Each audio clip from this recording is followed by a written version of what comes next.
আবৃত্তি করছি বিশ্বকবি রবীন্দ্রনাথ ঠাকুরের লেখা বীরপুরুষ কবিতাটি।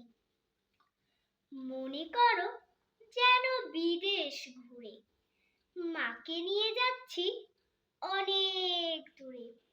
তুমি যাচ্ছ পালকিতে মা চড়ে, দরজা দুটো একটুকু ফাঁক করে। আমি যাচ্ছি রাঙা ঘোড়ার পরে, টগবগিয়ে তোমার পাশে পাশে। রাস্তা থেকে ঘোড়ার খুঁড়ে খুঁড়ে রাঙা ধুলোয় মেঘ উড়িয়ে আসে। সন্ধে হলো, সূর্য নামে পাটে, এলেম যেন জোড়া দিঘির মাঠে।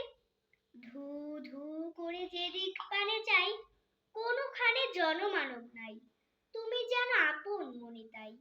ভয় পেয়েছো, ভাবছো এলেম কোথা? আমি বলছি ভয় করো না মাগো, ওই দেখা যায় মরা নদীর সোতা। ধন্যবাদ সবাইকে।